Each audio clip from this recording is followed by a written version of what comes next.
Habari na karibu msikilizaji na mtazamaji wa Zanzibar Today. Karibu katika makala yako pendwa, makala inayojengea jamii kufahamu haki za watoto wenye ulemavu. Makala haya hukupa fursa ya kusikia mafanikio, uzoefu pamoja na changamoto mbalimbali katika jamii. Mimi ni Zaliha Mfaume. Msikilizaji na mtazamaji, pia unayo nafasi kushiriki nasi kwa kutuma ujumbe mfupi wa maandishi kupitia namba 0777690526 na kupitia kurasa zetu za mitandao ya kijamii. Facebook tunajulikana kama Zanzibar, na namba yetu ya WhatsApp ni 0777690526. Kwani wanafunzi wanampiga, wanamsukuma, Mimi hii ninaona shida kwani mwanangu mlemavu. Huyo ni mzazi wa Fatma. Tumemsikia akilalamika kuhusu mambo ambayo anafanyiwa mwanawe.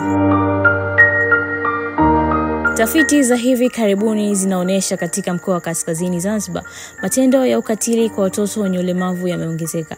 Hii imechangiwa na kutokuwepo kwa elimu na ufahamu wa kutosha kwa wazazi na walezi wa watoto hao, ambao hawajui haki za msingi za watoto wenye ulemavu. Makala hii pia inalenga kuibua tatizo hilo na vile vile kuijengea jamii ufahamu kuhusu haki za watoto wenye ulemavu. Kuendelea kufahamu zaidi kuhusiana na mada hii, nimefanya mjadala na wazazi, walezi pamoja na afisa ustawi wa jamii ambaye ni Biubwa Said Abdurrahman, ni katibu wa watu wenye ulemavu. Tuanze kwako Baba Bakari. Ni yapi hasa madhara ya ukatili kwa watoto wenye ulemavu? Kikweli madhara ya mtoto ambaye kafanyiwa ukatili wa ulemavu ni makubwa sana, kwa sababu anajihisi ni dhaifu katika ulimwengu huu wa kidunia. Wewe kama mzee, labda ni hatua gani ambazo unazozichukua endapo mtoto wako amefanyiwa ukatili? Kwanza, kumjenga mtoto wangu atambue kwanza yeye nani na ana umuhimu gani katika maisha haya ya dunia, na kumjenga kisaikolojia ambao utamfanya yeye ajue kweli mzazi wangu ananiona mimi ni wa thamani. Nije kwako mama. Je, kuna changamoto gani ambazo wewe unazopitia kutokana na hali ya mwanao? Kwa mwanangu ni mlemavu. Kwa nini mwanangu mlemavu anaenda shule? Kwa nini wanafunzi wanampiga, wanamsukuma?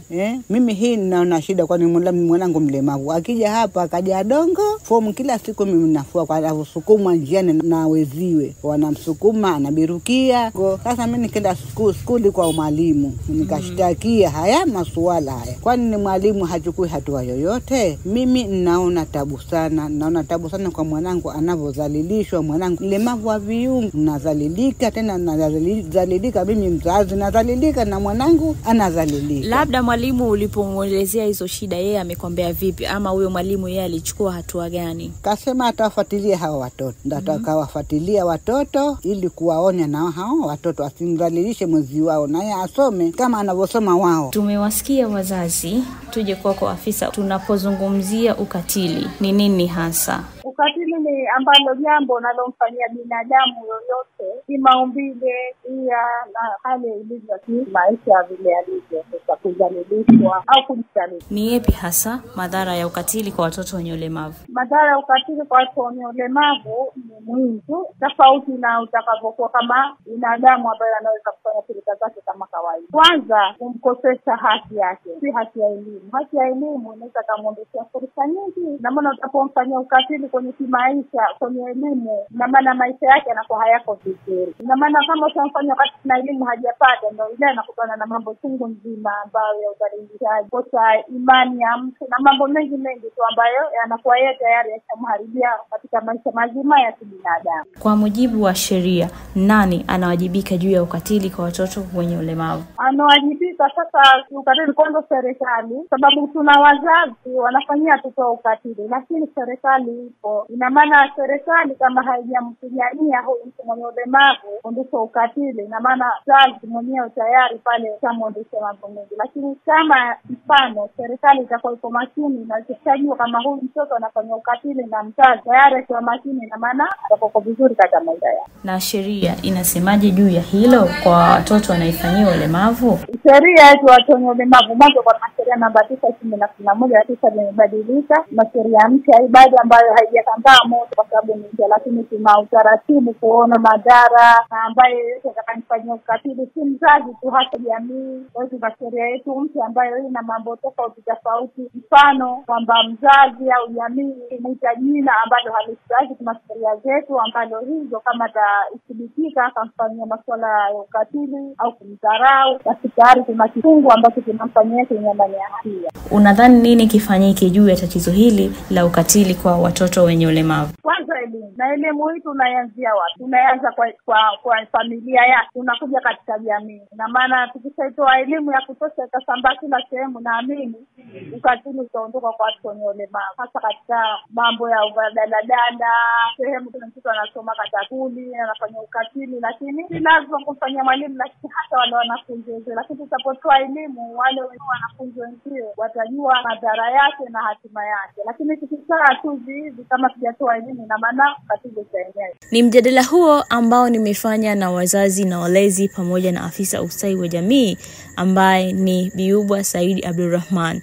Bado unaendelea kusikiliza makala hii maalum inayoangalizia malezi na matunzo ya mtoto.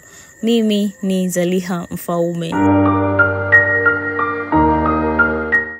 Kwa faida zaidi kuhusu hilo, nimefanya mjadala pia na mkurugenzi kutoka Jumuiya ya Watu wenye Ulemavu, Heri Mohamed Simai. Kwake yeye tulitaka kujua ni ipi hasa michango yao kutokana na tatizo hilo.